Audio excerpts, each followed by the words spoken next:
अनेकांत उद्गाता भगवान महावीर के चरणों में सत सत नमन।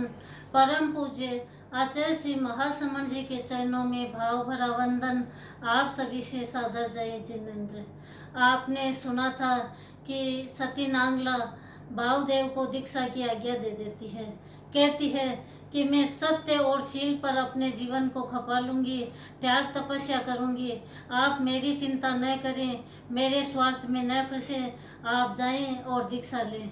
आपका लक्ष्य बहुत ऊंचा है और उसी में अपने आप सतपथ पर चलते रहें। मेरी चिंता न करें। इस तरह से भावदेव को अपने पद पर अग्रसर करती हुई दीक्षा की आज्ञा दे देती है और भावदेव दीक्षित हो जाते हैं। लेकिन दीक्षित होने के बाद में अब उनकी क्या मन स्थिति होती है, हम सुन रहे हैं।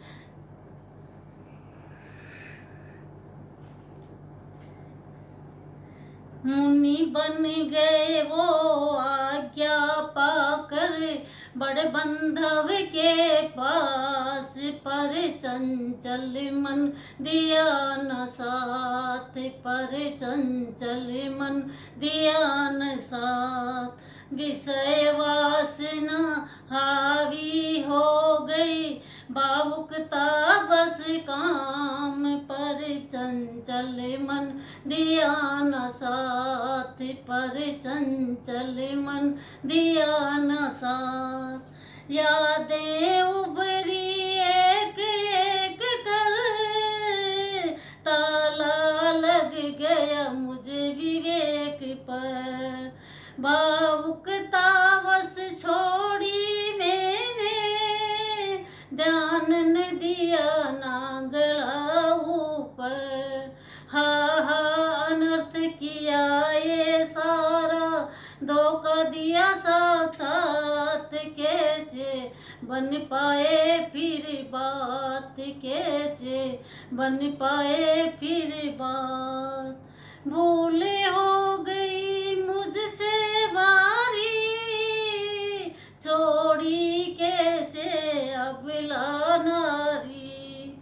घर जाऊंगा शीघ्र यहाँ से, निज गलती बतलाऊं सारी। नवजीवन शुरुआत करूंगा, होगा शुभ प्रभात, कैसे बन पाए फिर बात, कैसे बन पाए फिर बात। अब भावदेव दीक्षित हो जाते हैं, लेकिन उनके चंचल मन ने उनको धोखा दे ही दिया। एक तरफ उन्हें नांगला याद आती है, दूसरी तरफ मुनिचर्या।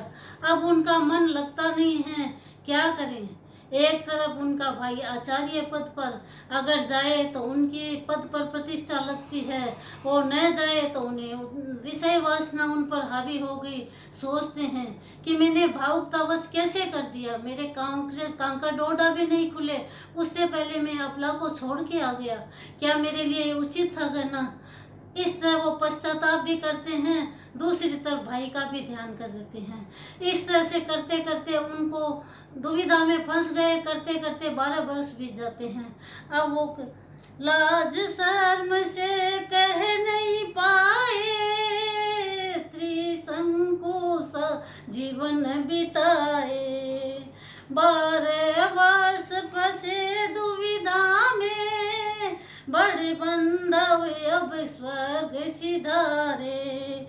हट गया कांटा बीच राह का, करूं शीघ्र मुलाकात, कैसे बन पाए फिर बात, कैसे बन पाए फिर बात। अब इस तरह दुविधा में फंसे हुए उनको 12 वर्ष बीत गए। अब सोच रहे हैं चलो अब मेरे को किसी का शंका नहीं है, अब मेरे भाई भी चले गए हैं, अब जो कांटा था मेरे बीच में राह का वो निकल गया है। अब मैं अपने जीवन का फिर से नया जीवन शुभ शुरुआत करूंगा। अब ये सोचकर अपने गांव की तरफ जाते हैं, लेकिन सोचते हैं कि पहले मैं स्थिति का पता लगा लूं कि है या नहीं है जिंदा नांगला, फिर उसके बाद मैं आगे का चिंतन करता हूं। तो अब ये अपने गांव की ओर जाते हैं। जिंदा है क्या अब नांगला,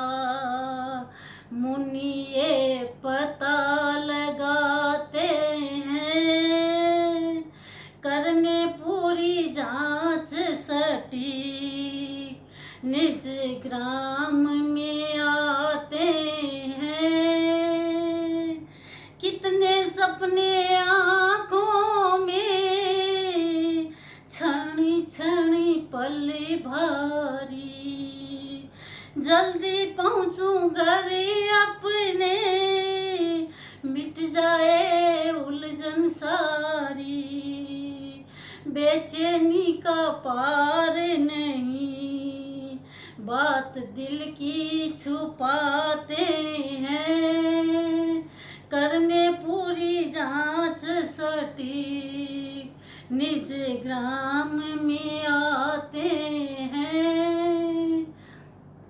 अब उन्हें अपने झोली डंडे लेकर अपने गांव की तरफ आते हैं, तो सोच रहे हैं कि पहले देखूं कि क्या नांगला की क्या स्थिति है, गांव वालों कैसे हैं। तो आकर पहले घर नहीं जाते हैं, वो एक पेड़ के नीचे अपना डेरा डाल देते हैं। अब सोच रहे हैं कि कोई श्रावक उधर आए तो अब मैं पूरी जानकारी करूं। संयोग से उधर से नांगला आती है।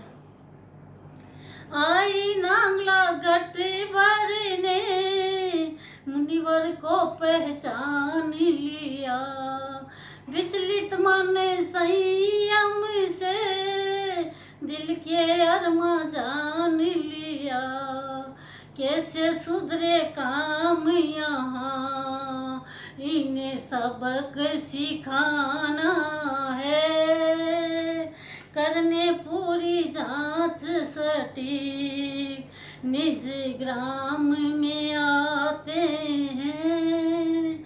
वंदन किया मुनिवर को, पूछी उनकी सुख साता, जानती क्या नांगला सती, सांसारिक मेरा नाता, बोली विश्राम करें, उसे खबर दे आते हैं, करने पूरी जांच सटीक, निज ग्राम में आते हैं। अब नांगला आती है और वो मुनिवर को पहचान लेती है। जब भावदेव दीक्षित हुए थे तब वो दुल्हन वेश में थी, और अब नांगला एकदम मलिन हो गई, कृश काया हो गई, मलिन वस्त्र थे, तो अब मुनिवर उसको पहचान नहीं सकते। तो नांगला सोचती है कि इनके मन में कुछ ऊहापोह है, ऐसा लग रहा है, और अगर इनके मन में कुछ संशय है तो मुझे इनको यही संशय मिटा देना चाहिए, ताकि वो अपने संयम पथ पर फिर आरूढ़ हो जाए। तो अब देखते हैं कि सती आती है और उनको, नांगला सती आती है और उनको वंदना करती है और उनके पूछती है कि आपके सुख साता है ना। तो मुनिवर बोलते हैं कि हाँ, क्या तुम नांगला को जानती हो।